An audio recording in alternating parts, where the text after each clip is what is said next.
होकर, तो हमें यहाँ पे 30 लीटर पर आवर का देंगे। इसमें हमारी हाईएस्ट जो कैपेसिटी है वो 40 लीटर की है, तो एक सैंपल हमारा 40 लीटर का हो गया। इस अगर हम 40 लीटर टेस्ट करेंगे तो इसके नीचे का हमारा सारा कवर हो जाएगा। इसके बिहाफ पर हमने वो निकाल लिया, 30 लीटर पर आवर में आ रहा है, सैंपल हमारा 40 लीटर का जाएगा। समझ गया? अब सेम एज इट इज़ हमारा ग्रुप 2 में 30 से ऊपर हम मैक्सिमम पे जाएंगे, तो इसमें हमारा 150 लीटर का जाएगा, क्योंकि हम हाइयर ये टेस्ट कराएंगे तो हमें इसके नीचे का सारा स्कोप मिल जाएगा 30 तक का। समझ गया किस तरीके से ग्रुपिंग गाइडलाइंस करें। तो हमारे कितने सैंपल टेस्ट हुए? 5 कैसे हुए? एक यहाँ हुआ। देखो 2 मैं हिंदी में बताता हूँ, 2 कैटेगरी है हमारे पास, मतलब 2 इसमें इसके अकॉर्डिंग जो है 2 कैटेगरी है। 150 लीटर में देखिए, ये देखिए आप वो उसको छोड़ दीजिए, यहाँ पे इधर देखिए ना, इधर 2 ग्रुप बांट रखे हैं। एक 30 लीटर पर आवर का बांट रखा है, ठीक है, और एक दूसरा ये बांट रखा है 30 से ऊपर का जितना होगा ना, ठीक है। तो 30 तक में ये आ गए। ये मत अभी कुछ मत सोचिए, वो लीटर मीटर मत सोचिए। एक 2 चीज़ है यहाँ पे, एक तो लीटर हो गया कि वो भरता है कितना, ये एक रेटिंग है लीटर पर आवर है ना, कि ठंडा कितना करता है, कूलिंग कैपेसिटी, उसके बिहाफ पर कर रखा है यहाँ आइडेंटिफाई। अब जैसे सर है, मैं आपका सर बताता हूँ, मैं 20 से लेके, नहीं चलिए मैं यहाँ से लेता हूँ, कैपेसिटी पे लेता हूँ, उस पर नहीं लेता, ठीक है, मैं 10 से लेता हूँ, 10 लीटर पर आवर, वो छोड़ दीजिए ऊपर वाला, 10 लीटर पर आवर हो गया। अब मैं बनाता हूँ 150 तक, 150 लीटर पर आवर तक, समझ रहे आप, 10 से 150 बनाता हूँ मैं। अब यहाँ पे ये कह रहे हैं कि इस ग्रुप के हिसाब से टेस्ट कराइए, इसके हिसाब से, तो मैं ये यहाँ पे लिखा हुआ ना, सैंपल ऑफ ईच वैरायटी, ठीक है, for storage type and water cooler as indicated 1B with highest cooling capacity rating, highest के जो होगा हमें वो टेस्ट कराना है। तो इससे क्या होगा, हमारा जो इसके नीचे का जो होगा ना, ये देखिए, shall tested cover the both varieties for each group storage water cooler particularly group of, देखिए जो उसके नीचे की रेंज होगी ना हमारी, वो इंक्लूड हो जाएगी उसमें। समझ रहे हैं? जैसे गिनती है, आप गिनती देखो, 1 2 3 4 5 6 7 8 9 10 तक है, तो 2 ग्रुप हो गए हमारे, एक से लेकर 3 तक नंबर, और 3 से ऊपर के जो है 4 से लेकर 10 तक वो दूसरा ग्रुप हो गया, 2 ग्रुप हो गए। अब एक ग्रुप में आता है हमारे कूलिंग कैपेसिटी के हिसाब से 30 लीटर, जो 30 लीटर से कम वाले हैं वो उस ग्रुप में आ जाएंगे। जैसे हम 20 लीटर का बनाते हैं, इसमें स्कोप में देखो 20 लीटर का बनता है 30 से कम, और ये 30 लीटर में आता है हमारा 40 लीटर का बनता है, 2 बनते हैं। तो इन 2 में से हमें एक का सैंपल बनाना हाईएस्ट कैपेसिटी वाला का, जो हाईएस्ट कूलिंग, जो हाई कूलिंग कैपेसिटी 30 लीटर है स्टोरेज वाला, तो एक ये सैंपल बनेगा हमारा, और दूसरा ग्रुप आ गया ये नीचे वाला ग्रुप 2 एव 30 लीटर, 30 लीटर से ऊपर वाले 40 हैं, 60 है, 150 है, तो हाईएस्ट इसमें क्या है 150। तो हमें एक सैंपल इसका बनाना है, एक सैंपल इसका बना, एक सैंपल इसका बना हाईएस्ट का, ये हाईएस्ट है 30 लीटर, 30 बाद 40 आ रहा है, तो ये 30 ये वाला इसमें हाई हो गया ग्रुप 1 में, ग्रुप 2 में यही हाई हो गया। तो इन दोनों के तो 2 सैंपल हो गए अलग अलग, एक इसका सैंपल हो गया ग्रुप 1 का, एक ग्रुप 2 का सैंपल हो गया। देखिए हमने सिर्फ 2 ही टेस्ट कराया, ये नहीं हमने पूरा टेस्ट कराया। अगर आप इसको पढ़ेंगे ना, ये देखिए यहाँ पे कह रहा from each group as above shall be tested. अब जैसे हमने ये हाईएस्ट वाला टेस्ट करा लिया तो ये भी कवर हो गया इसमें, ये भी कवर हो गया इसमें, और इसमें ग्रुप 1 में हाईएस्ट ये था तो ये भी कवर हो गया इसके अंदर। ये नहीं कि हर सैंपल बनाने पड़े हर चीज़ के। अभी जैसे बनाते, अगर हम यहाँ पे हमने, हमारे पास वो नहीं है, मैंने मतलब इधर देखते हैं, जैसे ये 5 का भी है, 5 लीटर का भी है, 15 लीटर का भी है, पर यहाँ पे मेंशन नहीं है 5-15, क्योंकि सर के पास मैन्युफैक्चरिंग कैपेबिलिटी नहीं है उसकी, या बनाते नहीं है, तो इसलिए हमने सिर्फ ये इसको, ठीक है, समझ गए आप? जो ग्रुप में सबसे बड़ा है उसके सैंपल बना लिए एक 2 ग्रुप है हमारे पास, व्हाट्सअप के, समझ लो व्हाट्सअप का ग्रुप है, उसमें हमने उस ग्रुप में जो सबसे बड़ा आदमी है उसका एक सैंपल बना लिया, दूसरे में उसका बना लिया, 2 सैंपल हो गए दोनों। हाँ, इसमें ये हाईएस्ट 30 लीटर, ये देखेंगे कूलिंग कैपेसिटी को, स्टोरी नहीं देखना हाईएस्ट कौन सी है। कूलिंग ये हाईएस्ट है 30 लीटर, इसके बाद 40 है, फिर 150, इसकी हाईएस्ट है। ठीक है, ये तो ग्रुपिंग गाइडलाइंस होगी।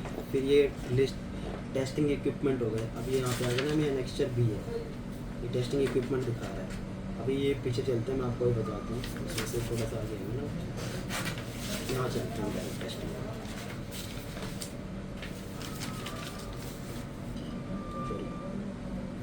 एक होता है इसमें, सबसे पहले होता है टेस्ट का नाम, रिक्वायरमेंट, फिर होता है क्लॉज। ये जो ये चीज़ें रेफ़र कर रहा है ना, ये स्टैंडर्ड पे रेफ़र करता है, ये सरकारी स्टैंडर्ड है, इसके हिसाब से हमें मशीन बनानी है। इसमें लिखा है construction excluding components and their material, ठीक है, फिर इसके नीचे वाला components and their material. Clause 5 है, और रेफरेंस IS लिखा 1475, रेफरेंस IS 1475। ये IS 1475 रटना है हमें। हमारा जो सैंपल हो रहा है, लाइसेंस मिल रहा है, ये है वो 1475, IS 1475। अब हम इसके क्लॉज पर आएंगे। तो क्लॉज क्या है, जैसे ये 1 है, ये 2 है, ये 3 है, ऐसे ही हमें 5 पर आना है। ये 5 है, यहाँ से ये पूरा 5 क्लोज कंस्ट्रक्शन का यहाँ तक, यहाँ तक 5.22 तक, ठीक है। 5.1 से लेके 5.22 तक ये बताता है हमें वाटर कूलर बनाना कैसा है, कौन सा रॉ मटेरियल यूज़ करना है, किस तरीके से कैसे स्टील लगानी है, कैसे इसमें- कंप्रेसर लगानी है, वो सब चीज़ें देखनी है हमें।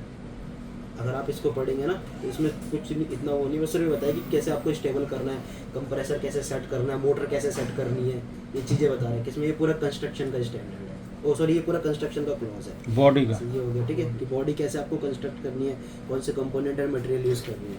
ये रेफर स्टैंडर्ड हो गया, ये रहा 1475, ठीक है। क्लॉज ये हो गया। अब इसमें एक होता है R, एक होता है S। R मतलब होता है रिक्वायर्ड, ये जरूरी है, S मतलब होता है सब कॉन्ट्रैक्टिंग। मतलब ये टेस्ट हमें जरूरी है करना है, R मतलब वो आपको इन हाउस करना ही करना है, यहाँ करना ठीक है। है।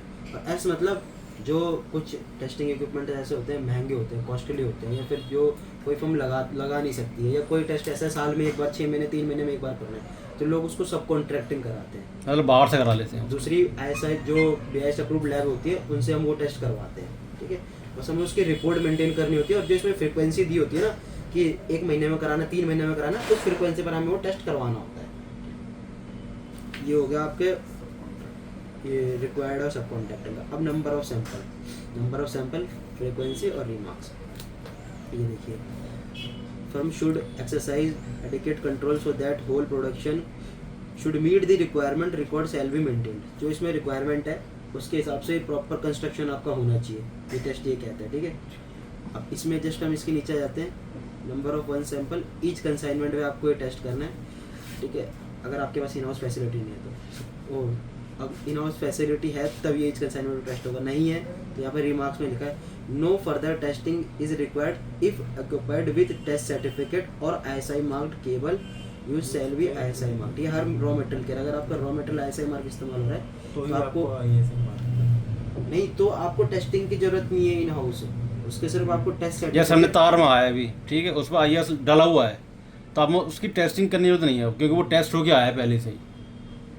ये ऐसी कंप्रेसर है। ये टेस्ट कंपोनेंट एंड मटेरियल का है कि आपको कंपोनेंट इस ISI में, यहाँ पे मेंशन है पीछे, इसमें आप पढ़ेंगे ना, ये देखिए कि आपकी जो मोटर होगी सिंगल फेस मोटर, वो इस IS 996 से होनी चाहिए।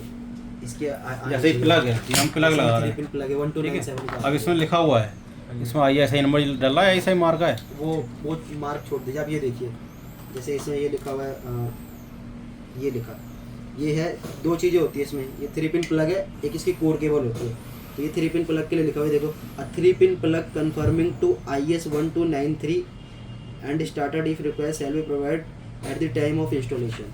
ये देखिए 1293 लिखा है ना, ठीक है। इस तरीके से हमें ये देखना है कि हमारा इसी IS का आ रहा है कि नहीं आ रहा है, जिसमें मेंशन है। और अगर नहीं आ रहा है तो फिर उसकी हमें टेस्टिंग की जरूरत पड़ेगी करने की, वो हमारे पास फैसिलिटी नहीं है, तो इसलिए हम जो भी पार्ट मंगा रहे हैं IS के हिसाब से मंगा रहे हैं, इसके हिसाब से मंगा रहे हैं। IS के हिसाब से मंगा रहे हैं, और ये प्रोडक्ट मैंडेटरी में है, बिना ऐसा है कि आपको कोई बेच भी नहीं सकता है, अगर हम ये नहीं लगाएंगे, कुछ और लगा देंगे, तो फिर वो हमारा फेल हो जाएगा।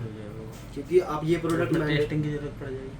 टेस्टिंग जरूरत पड़ेगी, करानी पड़ेगी, लेकिन वो पास ही नहीं पर होगा। वो है ही ना मैंडेटरी में। जैसे हम लाइसेंस क्यों ले रहे हैं, क्यों ले रहे हैं, इसीलिए तो ले रहे हैं कि सरकार ने इस पे मैंडेटरी कर दिया है, बिना ऐसा कि आप बना नहीं सकते। क्योंकि लोकल भी बनती हैं ये, वैसे ये भी मैंडेटरी में आ गया है, ये पहले से ही आ रहा था। ये मैंडेटरी है। इसका तार जो लगेगा इसमें वो भी मैंडेटरी में आ गया, उसमें लिखा होना कंप्रेसर भी चाहिए। है, आपकी मोटर भी है, जो सीट होती है एल्युमिनियम की वो जो भी स्टील है। बना रहे हैं हम, बाहर की बॉडी है वो भी मैंडेटरी में, अंदर का टैंक मैंडेटरी कि में। बिना ऐसे कि आप नहीं बेच सकते, ठीक है। ISI मार्क होना चाहिए उसके ऊपर। आप ये देखिए, ये तो हो गया, ये तो समझ गए आप, समझ रहे हैं ना, तभी हाँ कौन बोलना, नहीं किसका आ रहा समझ है? रहे हो, कौन आ रहा है ये आपका? बात- कुछ आपको कन्फ्यूजन है, पूछिए, नहीं पूछेंगे तो फिर बाद में ये रहेगा कि वो समझ नहीं आया। पूछिए, कुछ कन्फ्यूजन है यहाँ तक अभी तक जो हमने करा है किसी भी चीज़ को लेकर।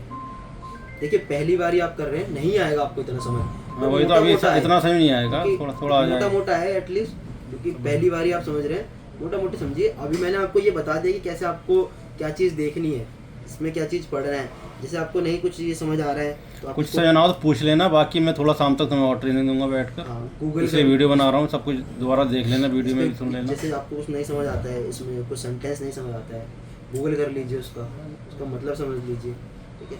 अब ये तो हो गया सब कॉन्ट्रैक्टिंग और रिक्वायर्ड का। अब इसमें होते हैं ये देखिए, ये सारे टेस्ट के नाम हैं।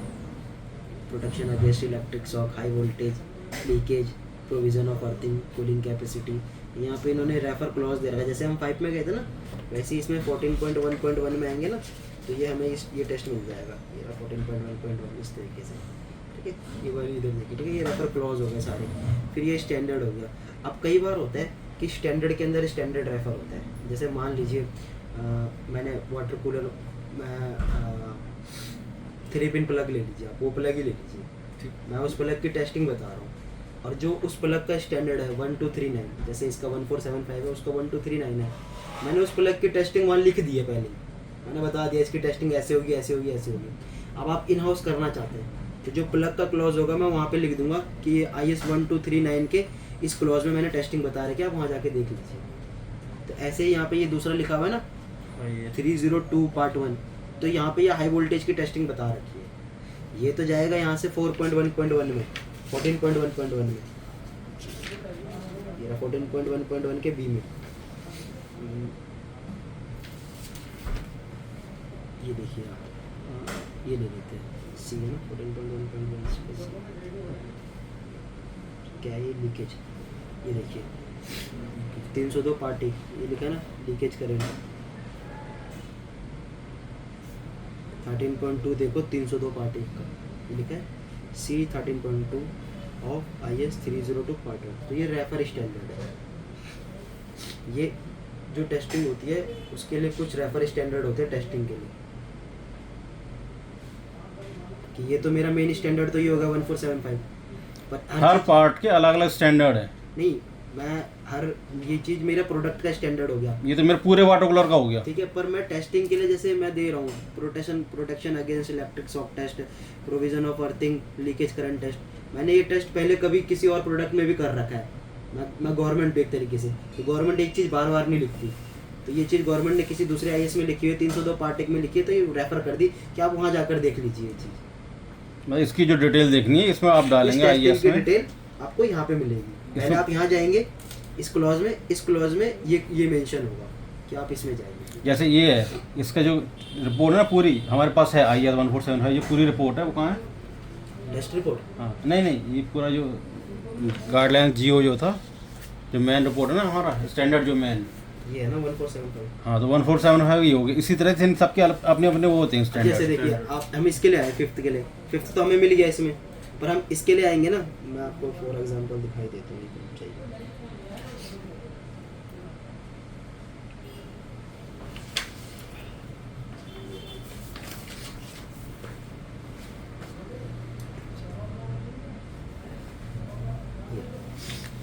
ये कह रहा है 4175 के 14.1.1 के ए में जाइए, ये लिखा है यहाँ पे 4175 के, मैं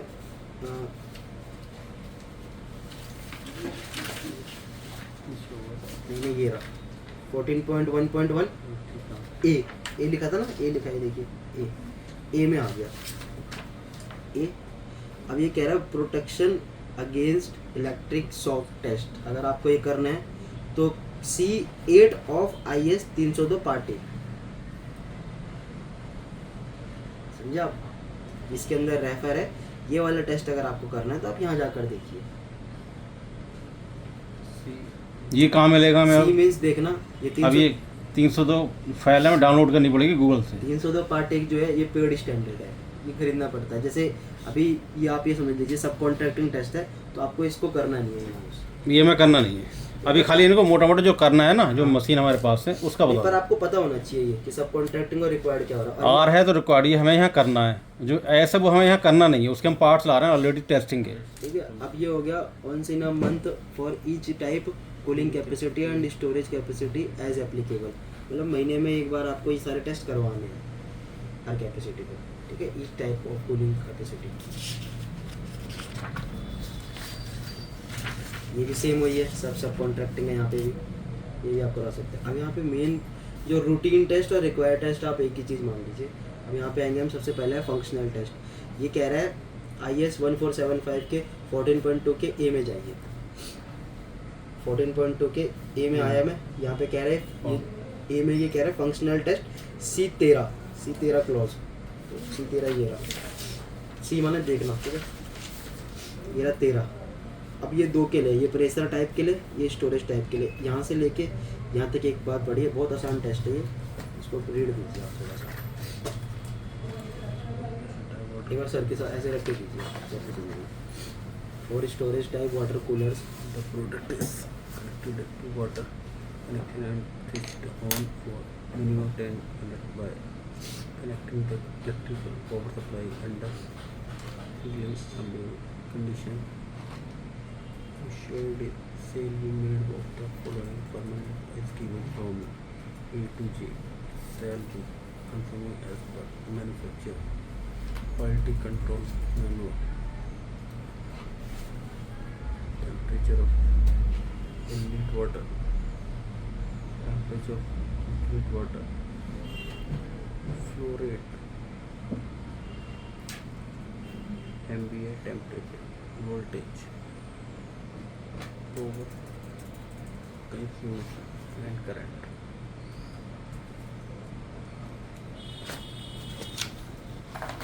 ये हमें जो है मशीन हमारे पास, उसमें सारी चीज़ें, ये वोल्टेज हो गए, एम्पियर हो गए, ये सब उसमें शो करेगा वो। हमें जो मेजर करना है ना, हमें मेजर करना है उसमें जो ये नीचे लिखी हुई है ना, ये 4 चीज़ें ये देखनी है, और ये 4 ही चीज़ें हमारे पास एक मशीन है, हमें ये चीज़ करना है। वाटर कूलर को फिल करके थर्मोसेट्स में, उसमें जितनी भी उसमें कूलिंग साइकिल होती है 10 मिनट या उससे अर्लियर, ठीक है, उसमें एक प्लग लगा, हमें अपने वाटर कूलर का प्लग लगा देना, तो उसमें ये सारी रेटिंग आ जाएगी। ये टेस्ट ऐसे होगा, ये अभी करेंगे हम, देख लेंगे। ये हो गया फंक्शनल टेस्ट। फिर उसके बाद आ जाते हैं हम अर्थ कॉन्टिन्यूटी के लिए।